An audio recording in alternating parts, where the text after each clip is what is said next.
Assalamualaikum warahmatullahi wabarakatuh. Saya akan membacakan resume tentang KB2 tentang perkembangan kognitif peserta didik.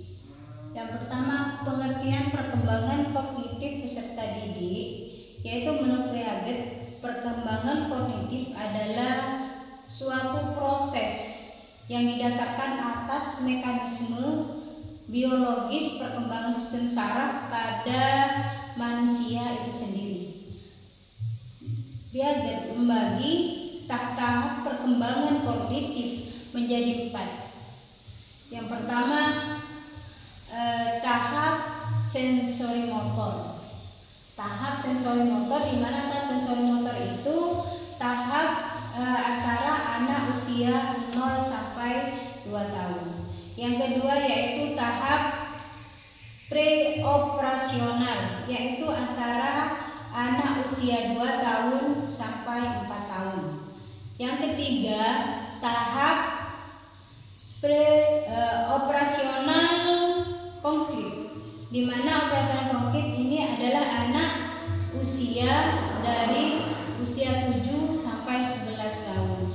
Kemudian yang keempat, tahap operasional formal antara anak usia 11 sampai 15 tahun. Yang B, karakteristik kemampuan proses dan keterampilan kognitif peserta didik.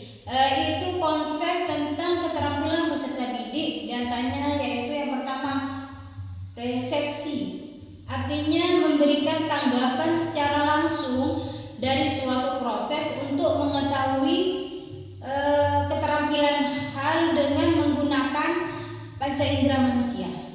Yang kedua yaitu memori.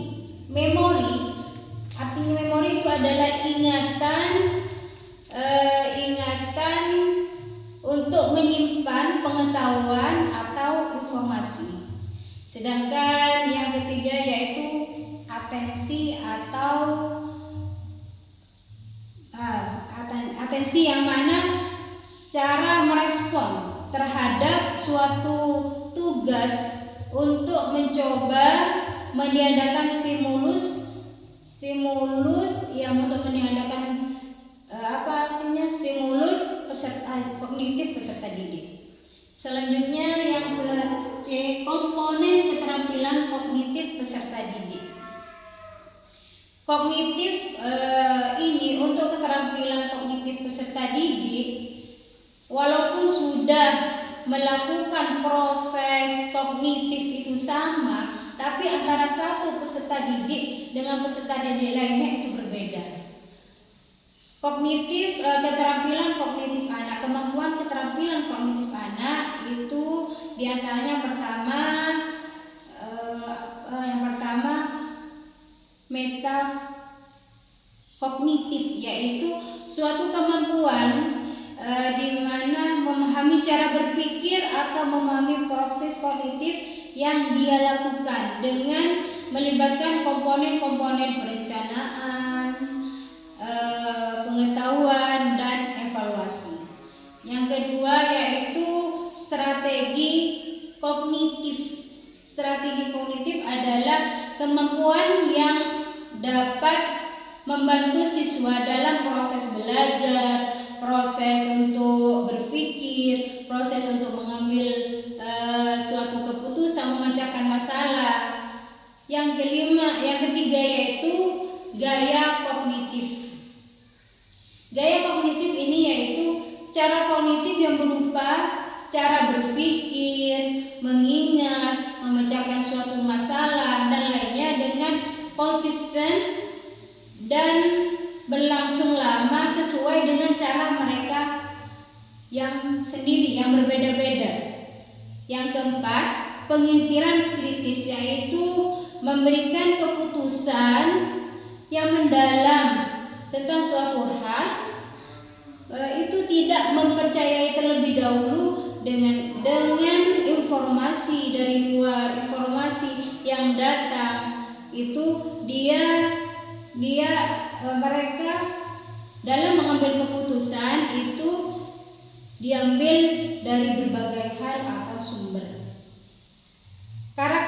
teknik penilaian kritis ini kemampuan menarik kesimpulan, bisa menarik kesimpulan, kemampuan mengidentifikasikan asumsi dan juga untuk membuat informasi yang logis dan untuk mengevaluasi argumen yang lemah dan kuat. Selanjutnya yaitu implikasi perkembangan kognitif peserta didik dalam pembelajaran, yaitu yang pertama tentang proses kognitif itu diantaranya memfokuskan perhatian peserta didik dari gangguan. Yang kedua membuat isyarat atau petunjuk. Yang ketiga, mereka guru memilih media pembelajaran yang menarik. Selanjutnya mengubah ruang itu dalam bentuk yang berbeda-beda agar mereka mendapatkan kenyamanan. Mungkin hanya itu resume dari kami dua. Wassalamualaikum warahmatullahi taala